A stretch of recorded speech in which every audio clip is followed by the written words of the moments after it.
伊朗不是他有没有决心要跟美国对干，是美国决定要跟伊朗对干。是不是他连航空母舰都敢打？他说他发射了4枚飞弹攻击这个林肯号，但是呢，林肯号它并没有相关的一个战损的报告。有关于航空母舰打击群的空中的防卫啊，不是只有航空母舰自己担任，其实呢，它会由外围的，有可能大部分都是这个由伯克级的驱逐舰来担任，因为它具有神盾系统，可以因应来袭的各种的，无论是无人机或反舰飞弹。现在全世界都在关注的中东战事已经正式的爆发了。今天会关心伊朗它的动作重击了美军的基地，并且声称他击中了林肯号航母。铁穹现在说以色列的铁穹也挡不住吗？川普则是扬言还会再继续的加大打击，打到4周为止，更预告会有美军更多人会丧命，也就是说会全力来打这场战争。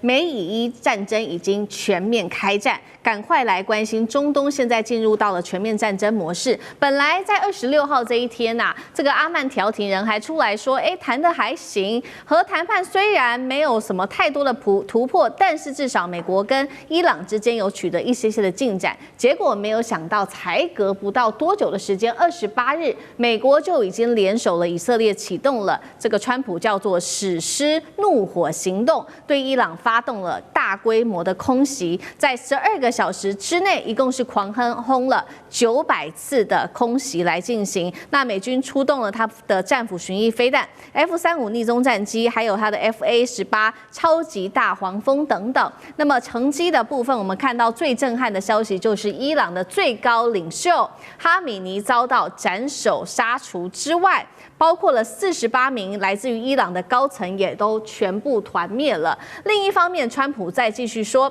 他说几分钟之内，当时发动战争的时候，摧毁了9艘的伊朗军舰跟多处的海军设施。以色列的部分加入美国，那我们看到以色列它出动了200多架它的战机，打击目标超过500个目标，造成伊朗现在最新统计大概是近1000人的战损。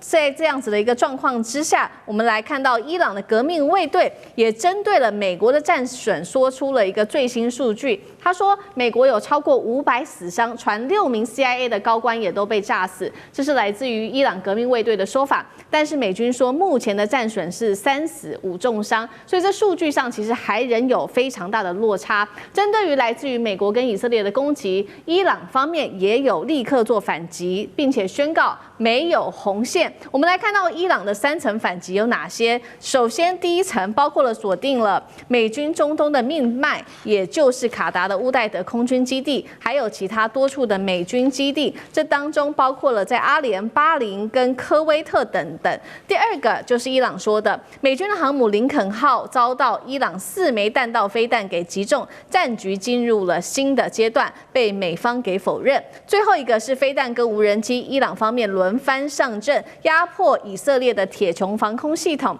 以色列的部分城市遭到袭击，造成了9死20伤。好，所以节目一开始特别请教舰长怎么看了？伊朗真的敢这个无红线继续的做攻击吗？刚刚说了，攻打美军基地、打航母，美军也有非常3死5重伤，这是来自于美军的说法。但是伊朗的数字是更高的。伊朗真的准备全面跟美国来作对吗？吕舰长怎么看？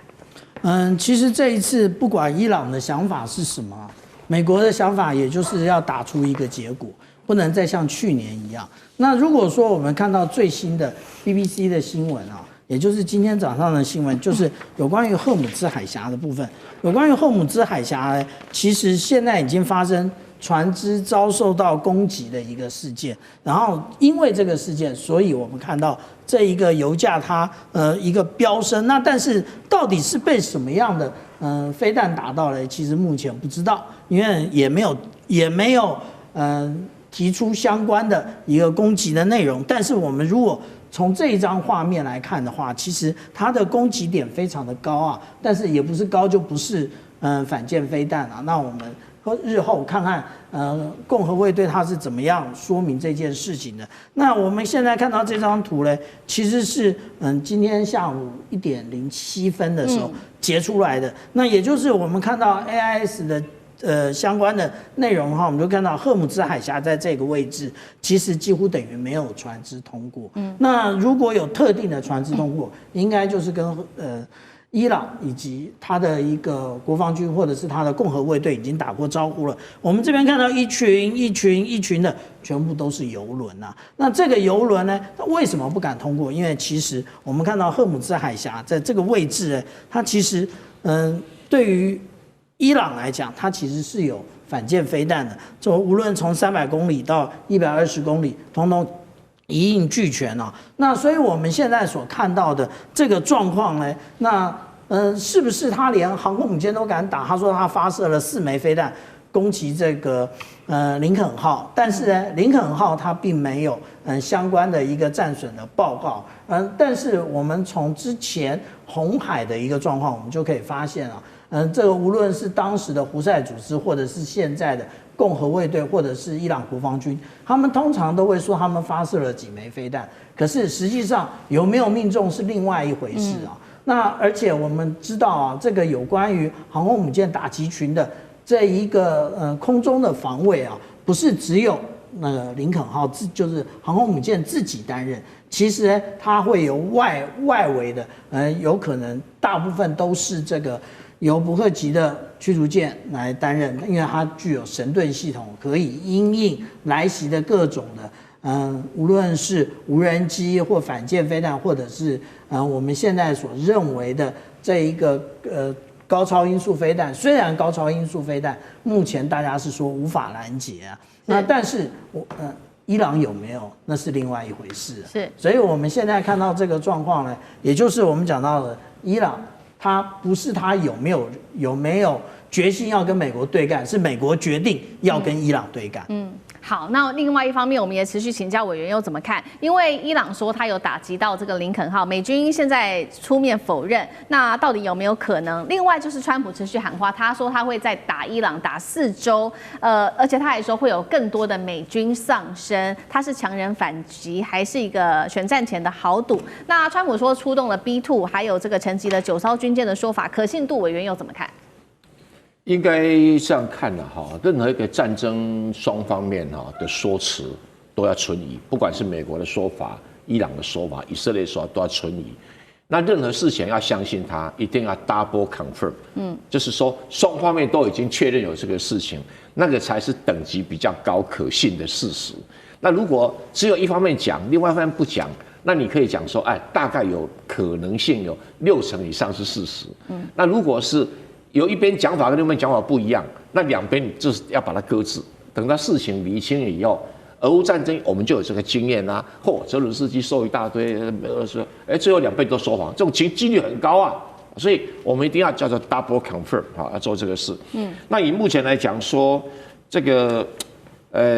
到底川普要更激进的去打啦，或者林肯号有没有受创啦？林肯号有受创，到底有多大的受创？这个不能因为受创就好像他不能再打了，也不能这样子来解读。好，那你说这个美国能不能维护全球的霸权？美国本来就不是全球霸权了，但是美国在波斯湾还是霸权。所以你要去区隔这两件事情啊。那这个川普能不能撑4个礼拜？在战前好像你节目还有很多地方我都不断强调。根本没有办法估算他到底手上剩下多少弹药，或者说他剩下多少战斧飞弹，这个导弹那个导弹不知道，因为照道理他在俄乌战争消耗不少，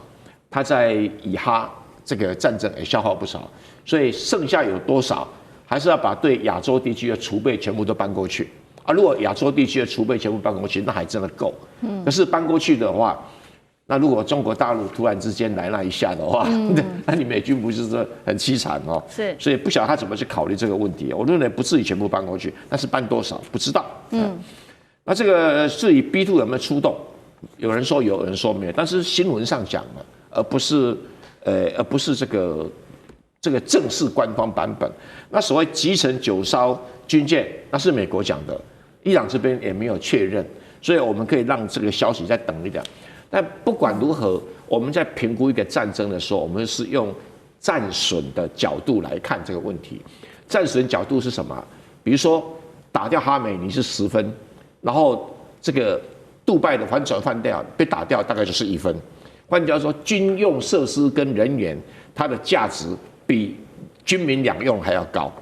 然后军民两用比纯粹的民间的还要来得高。那我们这样的评估起来的话，就像那个拳击一样啊，我打到哪里几分，打到哪里几分啊，这个统计结果谁赢？到第一回合打完了以后，确定是美国伊朗赢。哦，这不用去否认它哈。那接下来伊朗会有什么样的反击力道？那伊朗会讲很多，美国也会讲很多。不要去相信，我们一样要用客观的数据来 double confirm 哦。那因为整个伊朗的高端阶层被端掉了嘛，这符合美国的战略，因为美国的战略讲废核，基本上只是它提高它打伊朗的正当性而已。它真正的目的是要消除教士政权，把伊朗政权移交到民选政府手上去，或把革命卫队的权力移交到国防军手上去。它基本上采取这个策略。所以呢，伊朗里面有根深蒂固的经济矛盾跟民族矛盾。国防军、民选政府基本上都是波斯人。教士集团跟这个革命卫队基本上都是阿塞拜疆人。也就是他们是满清另外大多是汉人。新军都是汉人嘛。然后八旗都是满人，大概这种情形。那美国就想要趁这中间而入，我只要把你教士集团铲除，革命卫队弱化，那国防军就有起来的机会。他基本上是玩这个游戏。好，所以美国已经达成他所希望达成的目的之一。那其实现在呢，不管是美国或伊朗，可以看到双方都互不相让，也都说没有红线，会继续的打下去。这一场战争会不会从目前的空战变成地面战，甚至演变成一场区域战争？杨老师又怎么看？我觉得应该不至于，但是并不能排除它有发生军事战争扩大的可能性。这取决于什么？这取决于不只是你弹药的这个库藏是多少，也取决于最重要是政治的发展跟变化，尤其是伊朗现在内部。那美国川普为什么要打伊朗？他的说法是：第一个，伊朗的核武绝对不能容忍；第二个，伊朗是支持恐怖主义的国家恐怖主义者。这连国际媒体都不买这2个理由。那他在联合国安理会就这么讲。但是我觉得真正它的原因，一方面是在伊朗的一连串的暴动跟抗议之后呢，其实伊朗已经非常的脆弱，统治阶层很脆弱，哈梅尼也86岁，然后呢，以色列跟美国的情报看到了机会，趁你病要你命。那当然，如果把这个神权政府的高层能够干掉，一定会有比如说理性务实的接班者，或者是改革派是不是能够取代？后面的变化很难讲。但是呢，他们在过去长久以来对伊朗的渗透，那伊朗已经像个筛子一样，所以你才会看到这么精准。就军事而言，这是个精准的斩首行动。但我觉得还有另外一个最重要的因素，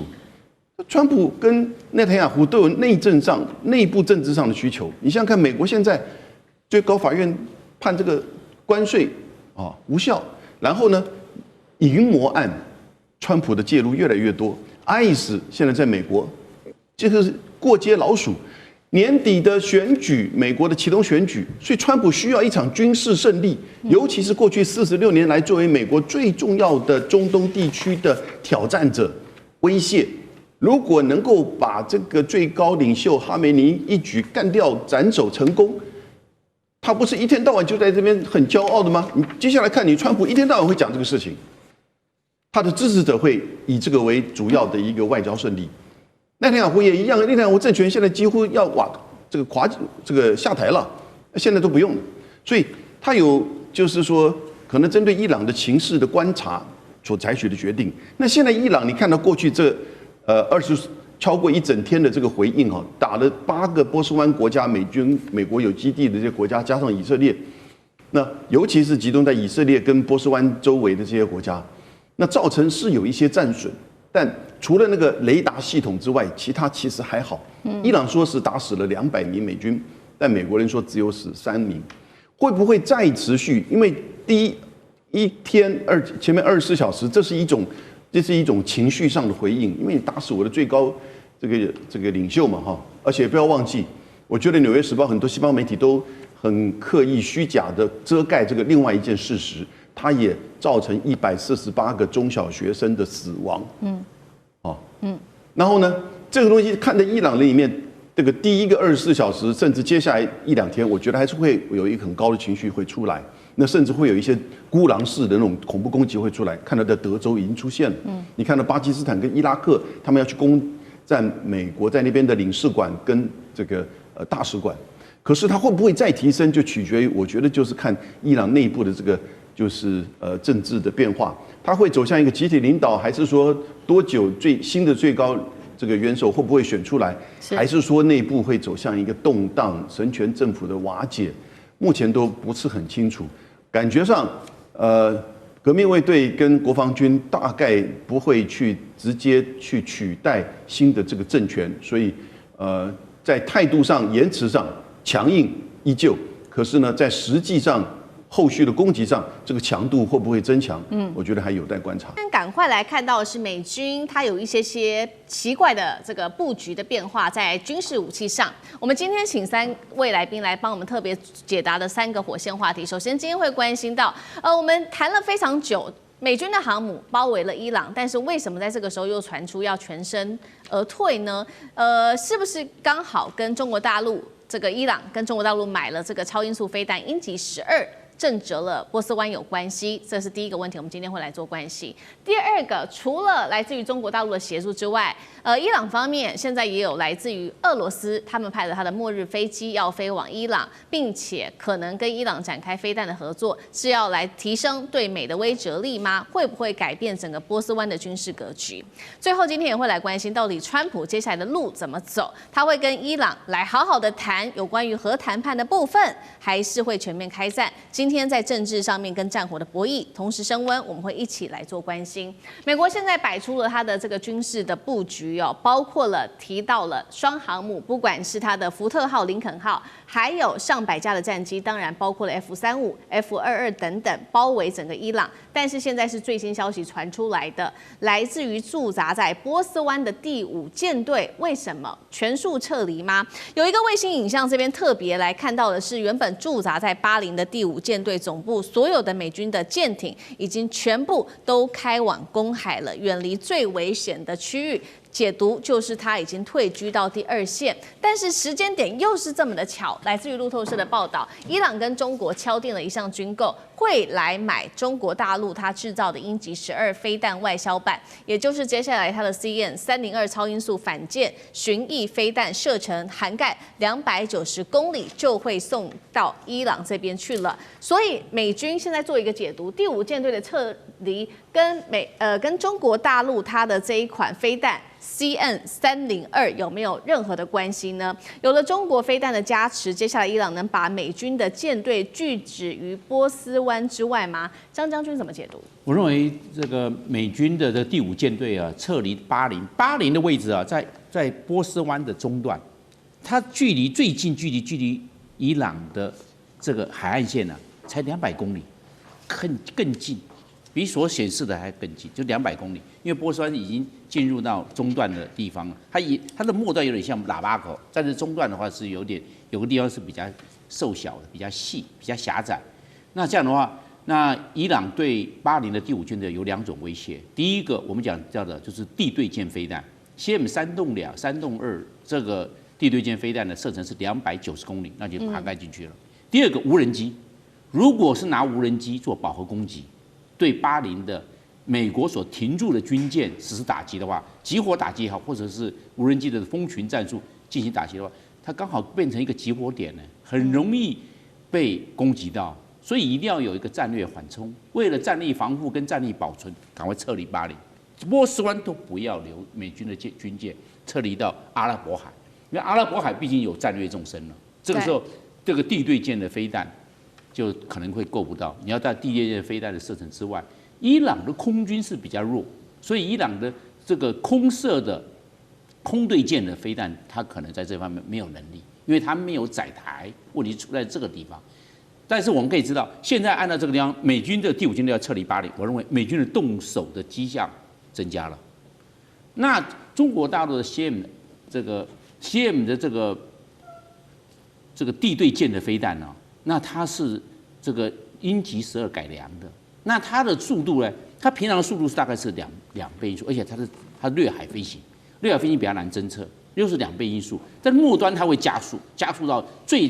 大的速度是4倍音速，4马赫。那会造成近迫防御系统的对它的拦截的困难度增加，所以它的会有击杀的成功率哦，所以美国的军舰或者是美国的航空母舰一定要在290公里的范围之外，才能够有一个安全战略纵深的缓冲，所以可以从这方面看，那美军动手的迹象会增加。另外我们知道这个福特号的航母打击群啊，已经也陆续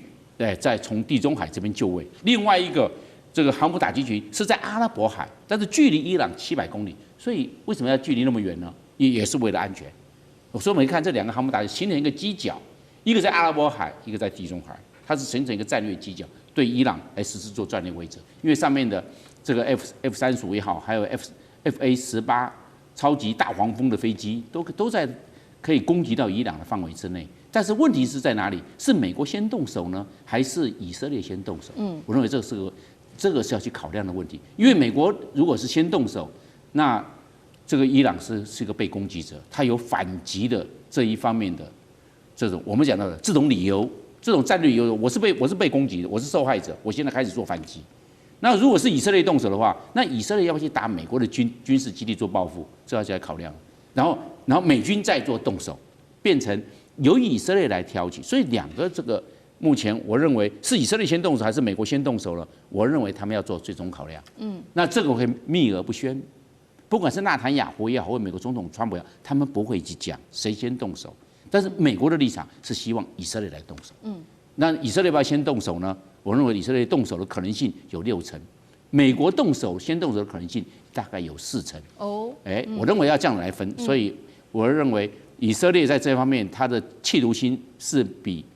美国旺盛，因为美国在今年的11月3号还有期中选举，那期中选举是对川普的这个我们叫做来交出一个检验单、成绩单，所以川普有这方面的考量。越接近于期中选举，越需要是稳定。如果这个伊朗实施报复行动，会对美军多多少少会有些战损，那对川普来看也会一种选举的压力就会随之到来，所以川普要考量的。不光是军事战略因素，也包括的是政治因素。好，谢谢将军。好，确实，所以现在可以看到整场战争一触即发，以色列已经展开了这个随时可能攻击的一个可能性，甚至是大于美国的这个攻击的企图心。我们来看到刚刚特别提到的，伊朗来自于中国大陆它的武器的支援之外，现在还有最新来自于俄罗斯的武器。赶快来看到这个是最新消息，俄罗斯派出的是号称它的末日飞机的核战指挥机，这个是图214。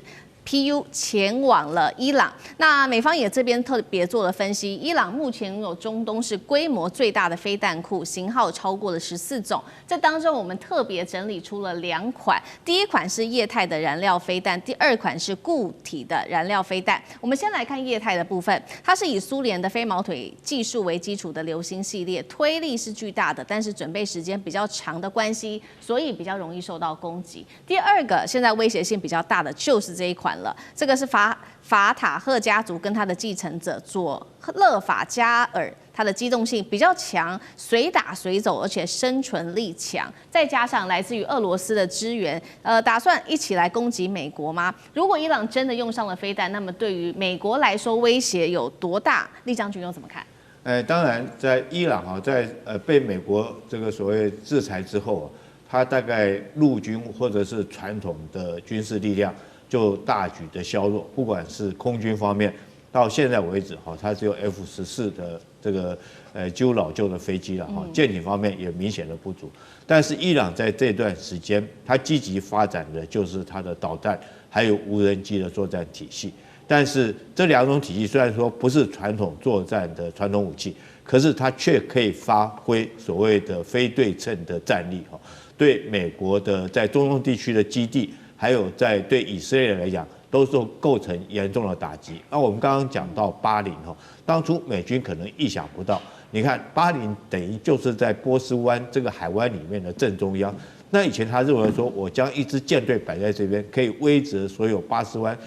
海湾周边的所有产油的国家受我所控制、受我所威胁。但是没想到，现在由于时空的逆转，当这个伊朗具有这种导弹的射击能力，对你构成威胁的话，反而巴林在它的导弹攻击范围之内，这是它的不对称作战战争。那美国后续就要思考，它的巴林基地还能不能够在波斯湾里面产生威慑的效果？是。那第二个，我们这次看到图214的飞机升空，大家称之为末日战机了哈，这有一点言过其实。我觉得你把它当做一个空中指挥机来看的话，可能比较名副其实。为什么叫做末日飞机？把这一架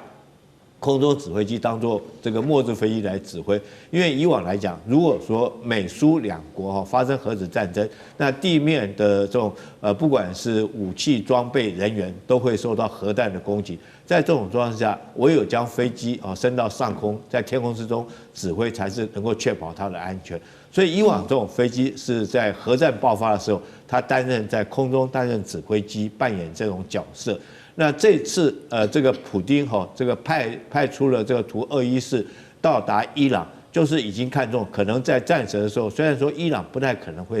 也不太可能会遭受所谓的核子攻击，但是美军在这个地方所有的导弹还有战机的数量加起来，听说光战斧型巡弋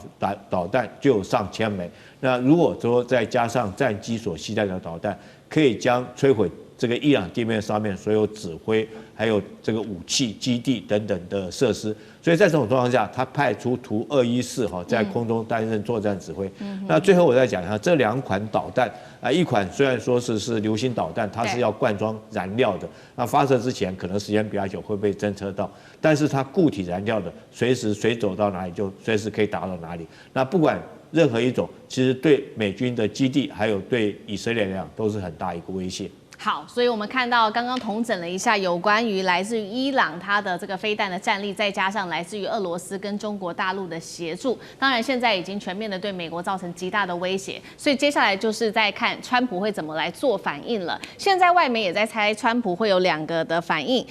接下来就是关键就是在于核谈判，但是现在也有一个好消息，是不是至少美国的态度现在看起来比较稍微可以谈了一些呢？原因是因为呢，在2月26号。这个美伊在瑞士举行的第3轮的间接会谈里面，虽然说现在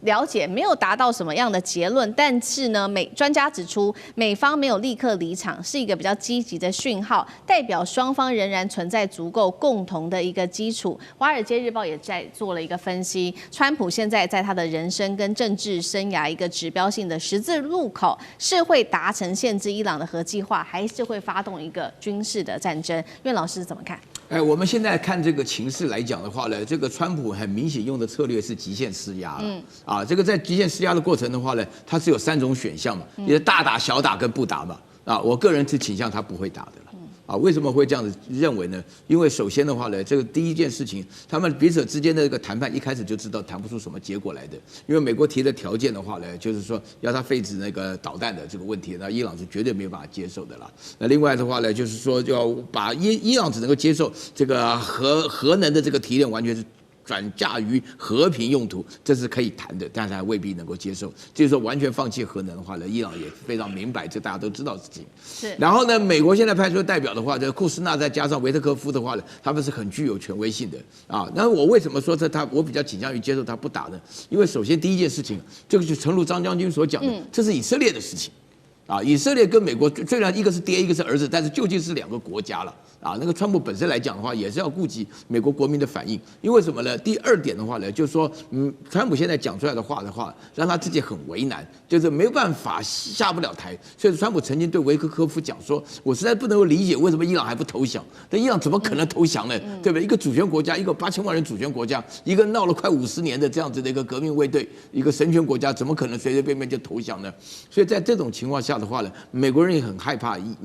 就是说美国这一打陷入你知道脱不了身嘛。啊，你可以看到第二个消息，就是说那个美国最重要的130亿美金出现的福特号航空母舰里面，居然连厕所650间只有600间，就是50间能用啊，每次排队要50分钟，就可以说起来就是很明显，就是那个厕所问题都解决不了，打什么仗啊？这是第二个部分。然后第三个部分的话呢，我会觉得说，川普现在做的一切事情都是为了今年11月份的中期选举。啊，这个中期选举的话呢，他自己的话发表这个国情咨文，他没办法管不住那张嘴，然后各方面来讲，所有的事情就是对美国现在极其的分裂，所有学过经济学的人都认为他搞不清楚，所以说大家在整个声望上来讲，川普举棋不定的原因，就是说这边会讲到说他是要站在一个最具指标性的十字路口，就是说美国的沉沦是不是从他开始啊？就是所以说他基本上要做这个决定很难，所有我看到目前穿制服的人都叫他说这个仗不要轻易的动。不要打，所以我个人认为说大打小打跟不打的情况下来讲，不打的可能性是比较大。然后配合我们这边所讲的整一趴的消息，就是航空母舰的调离，以及这个大家就讲到说，美国本身来讲，在瑞士的谈判的队伍并没有立刻解散，要求这个伊朗最后能够让美国下得了台，这些事情都是已经朝向不打的方向来发展。节目一开始要特别带观众朋友来关注在中东的战争一触即发，尤其现在美国跟以色列最担心的事情就是，难道伊朗是在试它的核弹吗？试爆它的核弹吗？400公斤的浓缩铀现在直奔有可能往武器化的方向去做发展吗？另外一方面，现在传出有消息说，伊朗的这个核潜舰已经前进到荷默兹海峡，有没有这样子的可能性？锁定的是美军的航母。今天就这些议题，我们会一起的来做关心。赶快来看到现在呢，美以战争看起来是一触即发了。伊朗方面已经说了，他们正在进行的是全面的备战。首先，现在让美国非常感到忧心的事情，就是因为发现了在伊朗的这个军事基地的地方呢，出现了爆炸的这个事情哦，在1月27号的时候，所以呢，我们来看到马上的。就有这个快点的 Express 来做了一个报道，说这个设施爆炸之所以让美国非常的紧张，就是因为其实去年的6月份疑似才遭到以色列空袭，而当时在轰炸的时候，它的目标就是这个基地里面的这个核武跟弹道设施的这个目标，所以呢，在这个时候又再次的爆炸，也引爆外界质疑：难道伊朗你是在偷偷的测试，甚至推进你的核武能力吗？而让外界另外一个担忧的原因，就是因为现在看起来伊朗在发展它的核武上面，好像慢慢的已经越来越成熟了。来自于国际原子能机构特别做了一个调查，伊朗现在它的铀浓缩的浓度到60%，拥有超过400公斤的库存，而且已经接近了武器级所需要的技术跟材料，达到90%左右的一个浓度，所以国际社会也在高度的关注当中。刚刚提到了，除了核武是美国跟以色列最担心的之外，我们来看到在军事方面，现在传出来自于媒体的报道，2艘国产的是来自于伊朗的法塔赫级的潜舰部署在荷默兹海峡吗？有这样子的可能性吗？今天会请来宾来特别帮我们做关注。另外就是流星和法塔赫的中程导弹，现在说已经蓄势待发了。伊朗除了自己对美国做警告之外，还包括了周边的黎巴嫩真主党、也门青年运动也发出警告，如果美军对伊朗发动这种新式的攻击的话，马上就会演变成一个区域性不可能抵抗的一个区域性的战争。而美军另一方面则是刚刚看到的是伊朗的准备，美军也做好了备战的状况。林肯号正式进入到中东之外，已经进驻到美国的一个司令部的责任区里面了。而正在进行的就是联合中东的盟友在这个区域展开了多层次的打击训练，是做给伊朗看的吗？另外一方面，我们来看到在这个林肯号之外，美军的军机也已经开始备战了。F-35跟超级大黄蜂现在看到都是在林肯号上面可以做好了准备。那么另外一方面，我们来看到 X 推组也特别说了，美军已经在中东地区集结了2个航母战斗群和第5舰队主力部队，出估3万的美军部队已经蓄势待发了，而包括了这个。川普本人也证实，他说呢，除了林肯号之外，另外一支美丽的舰队正在前往伊朗当中，所以预估接下来在中东地区会有2艘来自于美军的航母来面对着伊朗。X 推主也特别说了，除了刚刚看到的这一些武器之外，美国近期也将它的一架这个是 EA-37B2的电战机部署到德国基地了，预估接下来就会前往中东地区来做准备。节目一开始要特别请教舰长怎么看有关于伊朗的核武问题，它的浓缩铀推进到60%，再加上刚刚讲的这一些飞弹。还有它的潜舰，这个法塔赫级的潜舰说已经到这个荷默兹海峡了。伊朗现在把核威胁给搬上台面，美国跟以色列还可以容忍多久呢？什么时候进攻？舰长怎么看？伊朗是整个中东的一个动乱的一个根源呐，因为几乎那里所有反以色列，他的目标就是把以色列从这个世界消灭。反以色列的武装团体都是伊朗在提供他军援、火器、这个武器等等。所以，如果把伊朗这个政权给它消灭掉，基本上中东会稳定很多，比现在。那以伊朗的所有拥有的技术里面，其实只有一样东西让我们担心，就是这个核弹。它会不会能做成核弹？而且以他们这种对宗教神学是非常信仰的这种啊，它万一真有颗核弹啊，哪天你要把它消灭，它真的可能丢你一颗核弹。但是呢，我也特别要这个介绍一下核弹这个技术，核子浓缩铀啊。当然可以看到多少，它有一个叫做核爆，一个叫做核反应。核爆就是核子弹。我如果说这里有2公斤的浓缩铀，要在90%以上，它核爆是在0.00001秒的这个时间，全部一下子整个炸开，就整个就哗一下炸开，要到90%以上。那什么叫核反应呢？我们发电厂就是核反应，它的浓度因为比较低，所以它是一点撞一点，一点撞一点，它就像一个焖烧锅。里面水一直在焖，它会慢慢加压。如果你正常让它释放，它就是一个正常的能源的一个提供者。但是像你说，好比说我举个例子，这个东京的那个电力公司的那个核，是不是后来也爆炸了？为什么它爆炸？你知道吗？如果它只一发生这个事情的时候，它立刻灌水进去，不会爆炸。但是因为东京电力觉得这个东西太贵了，那是几百亿美金这样造出来的，那我是一个私人电力公司，我要想尽办法救它，他就一直试图救，结果没有救好，它炸了。就是一个东西闷太久这样。所以大家记住哦，核爆跟核反应是2个不同的东西，你不要认为核电厂的也会爆炸，那个跟这个是截然不同的。是。那它目前这个东西，它只有到达60%的那个浓度，一定要到90%才会核爆。那从这里上去哦，全世界都会盯着你，你差不多了，我就丢你一个这个炸弹，所以它很难，它能不能够偷偷摸摸的，你外界都不知道，太难了。CIA 也有这个间谍，这个摩萨德也有间谍，而且伊朗里面有各种不同的人的这种想法，所以他想瞒住所有的是不太容易，这是第一个。第二个就是哦，伊朗跟美国现在这个样子都在拉高双方的态势。都希望对方不要动手，那他会不会打呢？任何一个国际的战争，就是他一定有一个利益，这个利益一种是钱的利益。你看美国打委内瑞拉石油嘛，那是钱的利益。那美国上次为什么打伊朗？那是战略的利益，因为他快要把那个核弹给他做出来了，那我当然要把你打掉。那这一次他过去，他的目的是什么？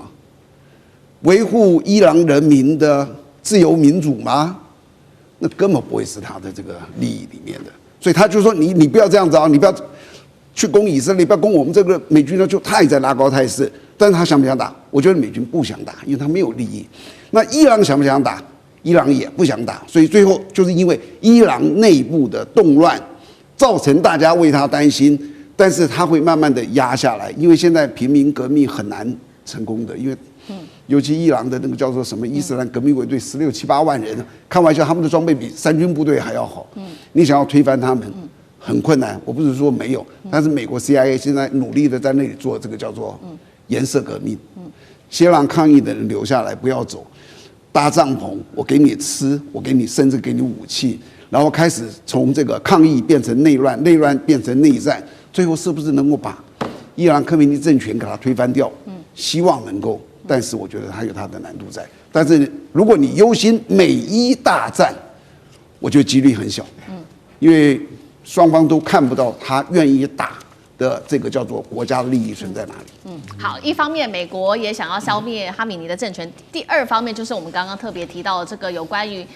伊朗它的核威慑，现在对美国跟以色列已经造成威胁了。所以我们看到美国持续的推进它的武器哦。刚刚讲的说，除了林肯号之外，川普说了有另外一艘航母正在前往中东。另外刚刚特别提到了，还部署了这个是新世代的电子战机，2024年才新增的这个是 EA-37B2的新世代电战机，说可以成为瘫痪伊朗防空跟通讯的第一击吗？干哥怎么看？好，我看这个就说我们现在先看哈，就伊朗也部署了流星和法塔赫中程导弹，还有特别是讳莫如深的法塔赫级潜舰，其实这是从苏联的就俄罗斯的那个基洛级发展过来的。那我相信，因为大家要晓得，伊朗具有实战经验，就是说伊朗是能打的，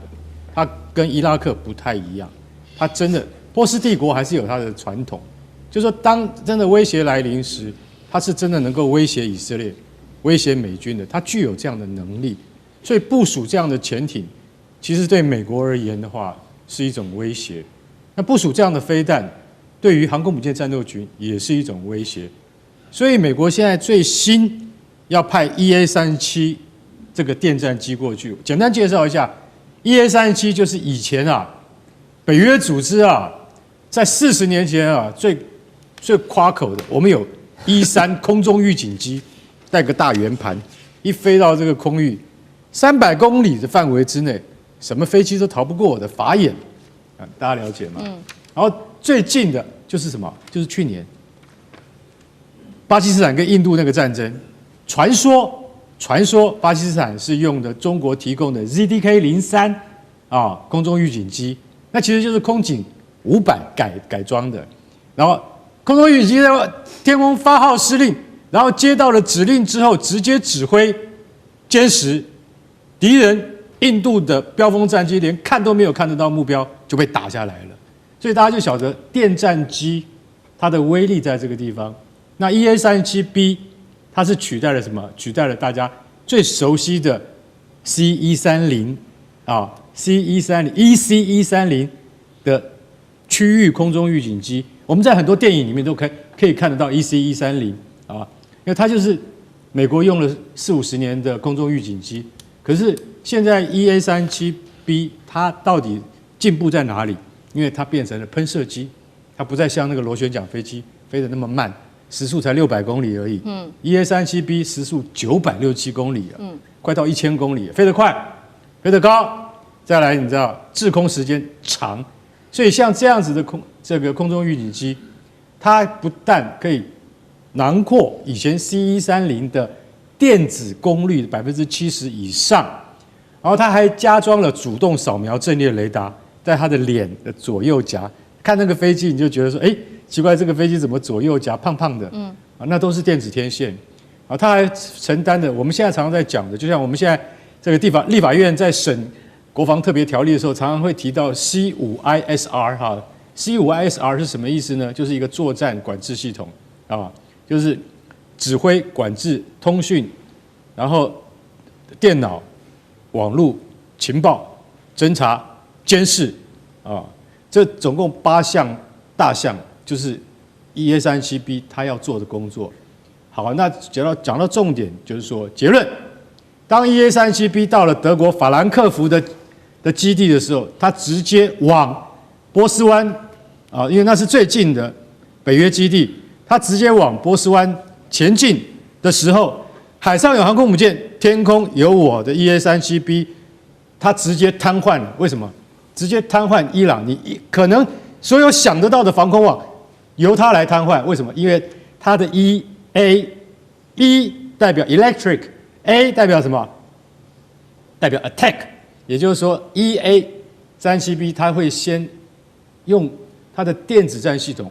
瘫痪伊朗的 S-300跟 S-400的防空导弹，甚至有可能连中国会不会提供它那个红旗 9B 都在 EA-37B 的瘫痪范围之内。这就是今天美军先派过去，它意义在这边。而且真的如果打起仗来的话，这一架电战机会发挥很大的作用。好，那我们如果假设很不幸的，真的双方发生交火的话，接下来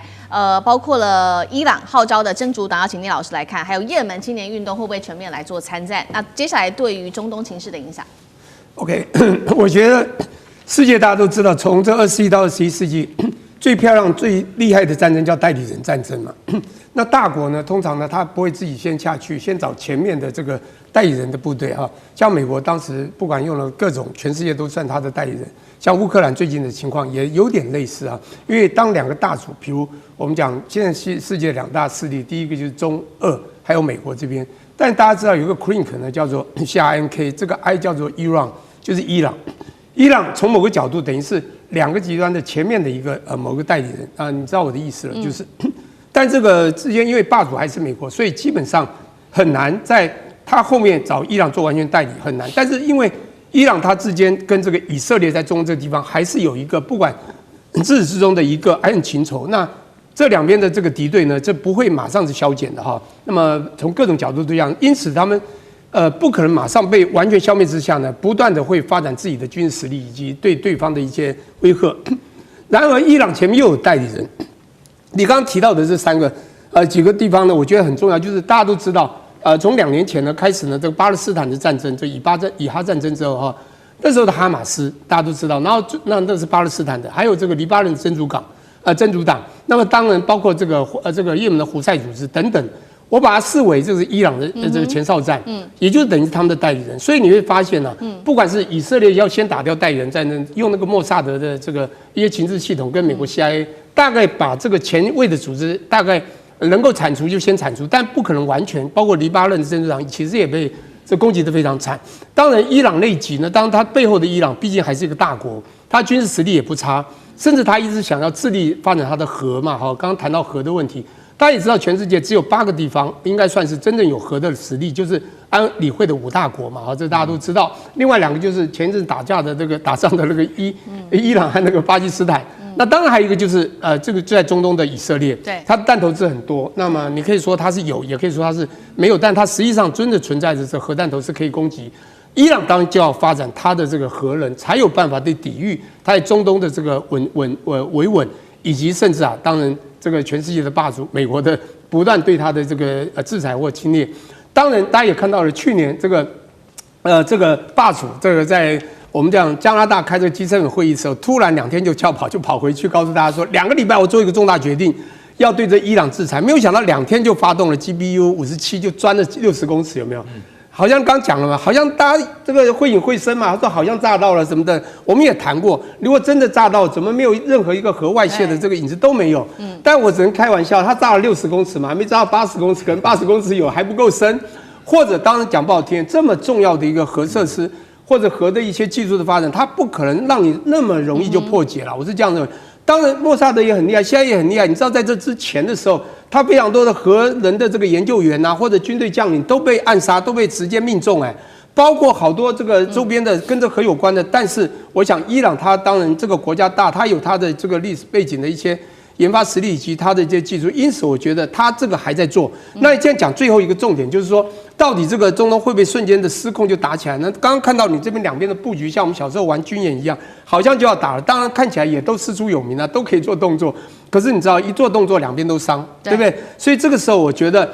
是有可能 yes and no 的问题，但 yes 的机会不小。但你要知道，这个其实不管是真主党这个也门组织，好这些东西要去这个反击，说要极力这个去反击这个所谓的另外一方势力的时候，但是我觉得这顶多是区域性的战争。我跟各位讲一下，这是我的发现。其实20世纪大家知道什么东西最重要？能源。你不管汽车、飞机都要靠能源。就21世纪是靠什么？没有，因为科技已经转变了 ，technology 变化以后，现在已经不是完全能源，是要靠电力。电力不一定完全从能源来，因此能源的至关的一个唯一关键已经不是了。因为中东战争可能不会像过去这样子，当打下去还是会很严峻。但是过去如果是一样以能源为主的话，这些能源产油国家一定会造成一个残疾战争，一定会一直在争来争去。但现在已经不太是了。不过当然这个事情我们只有观望，也就是说真正发生，我觉得是有这样的机会，但我觉得它是区域性的，对世界上会产生马上这个所谓能源的一些危机，当然也会一定会，包括荷姆斯海峡这么是重要。当然金融市场会不会造成动荡，我觉得也都会，但是。现在看起来不会像以前那么严峻，那我们还是要这个严阵以待之了。